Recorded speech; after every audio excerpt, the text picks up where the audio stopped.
Hello everyone, welcome to net economics classes. I am Priyanka. यहाँ पे एक बहुत ही प्यारी बात बोली गई है, हर छोटा बदलाव बड़ी कामयाबी का हिस्सा होता है। मीन्स कि आप अपनी लाइफ में छोटे छोटे चेंजेस लेके आओ और वो आपकी कामयाबी का ही हिस्सा बनेंगे। आप कामयाब जब होगे जब आप अपनी ज़िंदगी में कुछ ना कुछ बदलाव करोगे। डेली अगर उसी पैटर्न से सारी चीज़ें चलती रही तो क्या चेंज आएगा और कैसे आप एक्सपेक्ट करते हो कि आपको कामयाबी मिलेगी। कुछ ना कुछ चेंज करते रहे हर रोज़ अपनी ज़िंदगी में। So yes, welcome to net economics classes. अगर आपको लेक्चर पसंद आए तो इसे लाइक शेयर सब्सक्राइब ज़रूर करना। आज हम इस लेक्चर में कर रहे हैं most important questions international trade के। इस पूरी वीडियो में हम टोटल 20 क्वेश्चंस करेंगे इंटरनेशनल ट्रेड के। ओके, अगर आपको लगता है कि आपको ये क्वेश्चन आता है तो वीडियो पॉज करके पहले आंसर खुद करने की कोशिश करना और उसके बाद आप देखना कि आपका आंसर सही है या फिर गलत है। तो चलिए स्टार्ट करते हैं फर्स्ट क्वेश्चन से। फर्स्ट क्वेश्चन क्या कह रहा है? Trade off means. Trade off का क्या मतलब है? Decrease in other variable with increase of one, simultaneous increase in two variables, C increase in one variable keeping the other constant, and D है none of the above. तो trade off का मतलब क्या होता है? Decrease in other variable with increase of one, एक के increase होने से दूसरे का डिक्रीज होना, that is trade off. So option A क्या है हमारा यहाँ पे? करेक्ट है। नेक्स्ट क्वेश्चन पे चलते हैं। नेक्स्ट क्वेश्चन क्या है हमारा?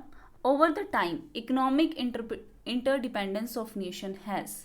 जैसे जैसे टाइम बदल रहा है वैसे वैसे इकोनॉमी की एक दूसरे पे इंटरडिपेंडेंस क्या हो रही है? ग्रो हो रही है, रिमेन अनचेंज, डिमिनिश, या फिर यू कैन नॉट से। So yes, over the time the economic interdependence of the Nations has grown. So option A क्या होगा हमारा?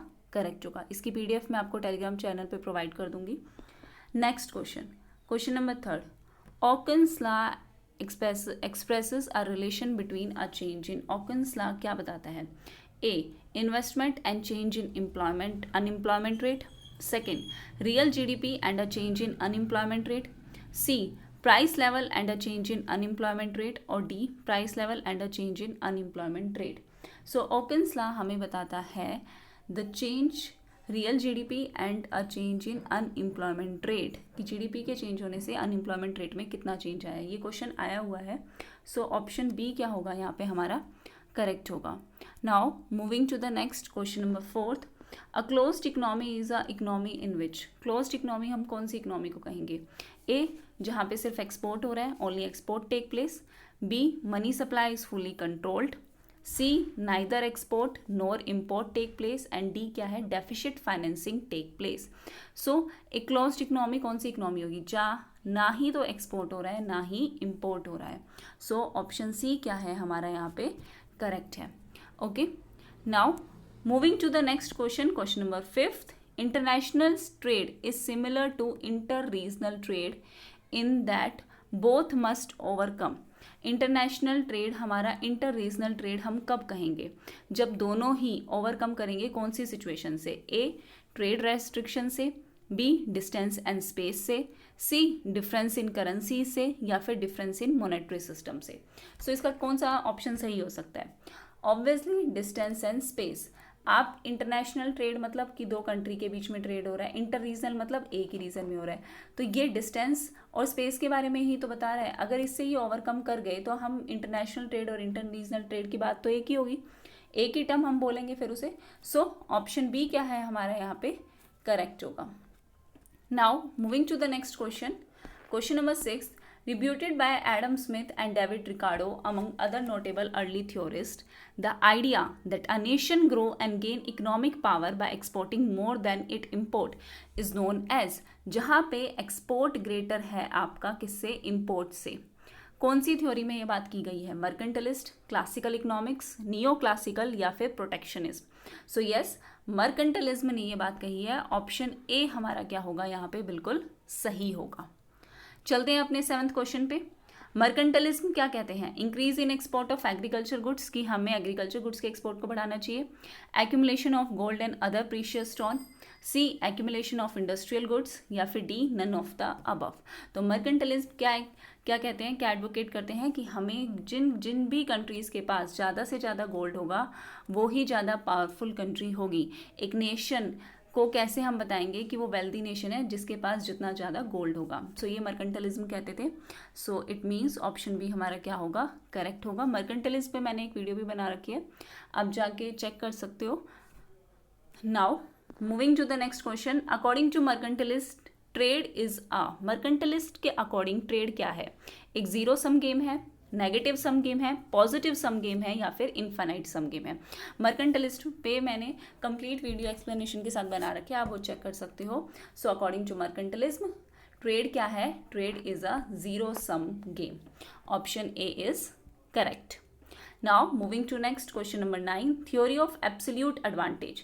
इंटरनेशनल ट्रेड पे मैंने एक बनाई थी वीडियो जिसमें मैंने ये बताया था कि किन इकोनॉमिस्ट ने कौन कौन सी थ्योरीज बता रखी हैं. सो उसमें मैंने ये एक्सप्लेन किया था थ्योरी ऑफ एब्सोल्यूट एडवांटेज किसने दी है? मार्शल ने, रिकार्डो ने, एडम स्मिथ ने, या फिर माल्थस ने. So theory of absolute advantage देने वाले हैं Adam Smith. That means option C हमारा क्या होगा, बिल्कुल सही होगा. Now moving to the next question, question number 10. Adam Smith theory of international trade believe करती है किसमें? लेजियस्ट फ्री पॉलिसी में, कि फ्री होनी चाहिए हमारी इकोनॉमी, स्ट्रिक्ट गवर्नमेंट इंटरफेरेंस होनी चाहिए, मॉडरेट गवर्नमेंट इंटरफेरेंस होनी चाहिए, या फिर none of the above. So yes, Adam Smith की जो थ्योरी है इंटरनेशनल ट्रेड की, तो वो बिलीव करते हैं लेजियस्ट फेयर पॉलिसी में. दैट मीन्स ऑप्शन ए हमारे क्या होगा, बिल्कुल करेक्ट होगा. चलते हैं हम अपने नेक्स्ट क्वेश्चन नंबर 11 पे. Compensation criteria that states X is socially preferable to state Y, and if those who gain from X can compensate the loser. जिनको भी गेन हो रहा है वो लूजर्स को क्या करें, कंपनसेट करें, और स्टिल वो अपनी एक बेटर पोजीशन में हो. Then at Y has been proposed by. तो ये सिचुएशन किसने बताई थी? वॉलरस ने, कैल्डोर ने, पैरेटो ने, या बक्सन ने? सो यस, ये कंपनसेशन क्राइटेरिया दिया था कैल्डोर ने. ऑप्शन बी क्या होगा, बिल्कुल करेक्ट होगा. इनमें से आपको अगर लगता है कि कोई भी ऐसी थ्योरी है जो आपको समझनी है तो कमेंट कर सकते हो, मैं उस थ्योरी के ऊपर एक वीडियो बना दूंगी. Okay. Now moving to the next question. These questions आपकी रिवीजन के लिए हैं, ये पता चलेगा कि आपने इंटरनेशनल ट्रेड कितना अच्छे से तैयार कर रखा है. Yes, so which one of the following statement is correct the Leontief paradox make. Leontief की कौन सी स्टेटमेंट इनमें से सही होती है उनके अकॉर्डिंग? पहला, एक empirical testing of mills theory of reciprocal demand. Mills की जो रेसिप्रोकल डिमांड की थ्योरी है, जेएस मिल की, उनकी टेस्टिंग है. क्रिटिकल एनालिसिस की है ऑफ हेबर्लर, जिन्होंने थ्योरी ऑफ अपॉर्चुनिटी कॉस्ट दी है. एक एम्पेरिकल टेस्टिंग है Heckscher Ohlin theory of international trade की, जिन्होंने फैक्टर एंडोमेंट की बात की है. डी, एम्पेरिकल स्टडी है of factor price equalization theory, जो सैमुअलसन ने दी है. तो यस, लियोनटिफ पैराडॉक्स ने जो ये बनाई है थ्योरी, वो किसके उसमें बनाई है? हेक्स्टर-रोलिन. जहाँ हेक्स्टर-रोलिन थ्योरी फेल होती है वहाँ पे लियोनटिफ की बात होती है. So yes, according to this option number C क्या होगा हमारा, बिल्कुल सही होगा. एम्पेरिकल टेस्टिंग है किसकी? Heckscher Ohlin theory of international trade की. Option C is correct. Now moving to next question number 3. Which one of the following statement is correct? The Heckscher-Ohlin theory states that most important cause of trade is the difference in. जो difference आता है trade में, जो difference आता है उसका main important कारण क्या है? मैग्नीट्यूड है, प्रेफरेंस है, फैक्टर एंडोमेंट है, या फिर टेक्नोलॉजी है. सो हेक्स्टर-ओलिन के अकॉर्डिंग, हेक्स्टर-ओलिन ने के अकॉर्डिंग ऑप्शन नंबर क्या कौन सा सही होगा हमारा? Factor endowment theory. अच्छा, ये बताइए हेक्स्टर-ओलिन को हम और क्या कहते हैं और कौन से नाम से हम बताते हैं? इसके बारे में मैं बता चुकी हूँ एक वीडियो में. So yes, this question is for you. Heckscher Ohlin theory को हम और कौन सी थ्योरी कहते हैं? Now question number 14. Vent for surplus approach is applicable to. Surplus approach कौन सी, कैसी कंट्रीज पे एप्लीकेबल है? रिच कंट्रीज पे, अंडर डेवलप्ड कंट्रीज पे, ऑयल एक्सपोर्टिंग कंट्रीज पे, या फिर नन ऑफ द अबव. तो yes, vent for surplus under developed countries के लिए है स्पेशली, कि अगर उनका बचता है कुछ भी अमाउंट खुद सेल्फ कंजम्पशन के बाद, तो वो क्या कर सकते हैं, सरप्लस अमाउंट को बाहर कंट्रीज में एक्सपोर्ट कर सकते हैं, जिससे उनका फायदा ही होगा. So yes, it is for under developed countries. Next question number 15. Menu cost in relation to inflation refers to. ये क्वेश्चन ऑलरेडी एग्जाम में आ चुका है.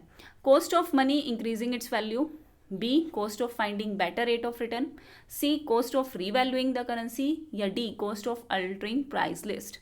बहुत सारे प्रीवियस ईयर के क्वेश्चंस मैंने करवा रखे हैं, आप चेक कर सकते हो प्लेलिस्ट में. सो मेन्यू कॉस्ट इन्फ्लेशन के रिलेशन में क्या कहता है? Cost of altering price list.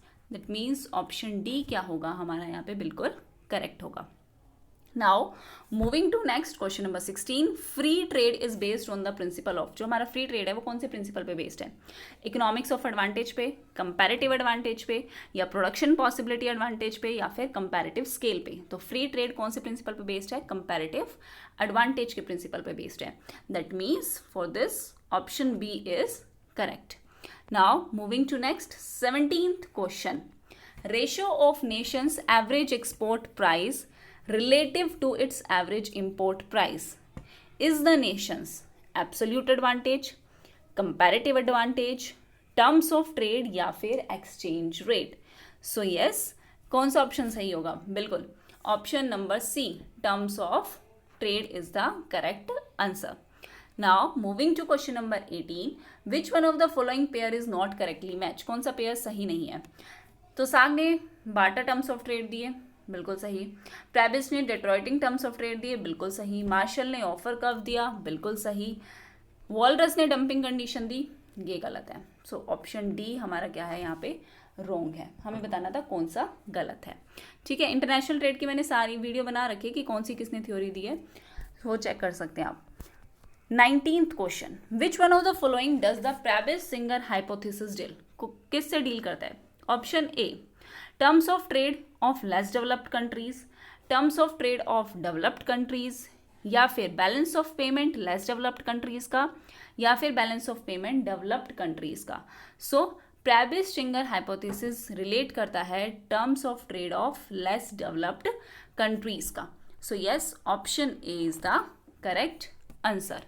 Now moving to the last question of this video, the Singer-Prebys theory maintains that, क्या maintain करता है? Less developed countries suffer a welfare loss from secular decline in terms of trade due to primary product export paid. B, less developed country हमेशा gain करेगी trade में when they trade with developed countries, जब वो developed country के साथ trade करे.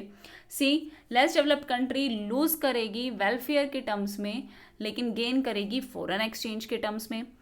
D, dependence upon trade for development is not harmful to less developed countries, harmful नहीं है. तो प्रेबिस सिंगर हाइपोथेसिस क्या मेंटेन करती है कि less developed countries suffer a loss, उनको लॉस सफ़र होगा. क्यों? Because decline in terms of trade, किसके कारण? प्राइमरी प्रोडक्ट्स एक्सपोर्ट करने के कारण. So for that option A क्या होगा? बिल्कुल सही होगा. अब चेक करना आपके 20 में से कितने क्वेश्चन सही हैं.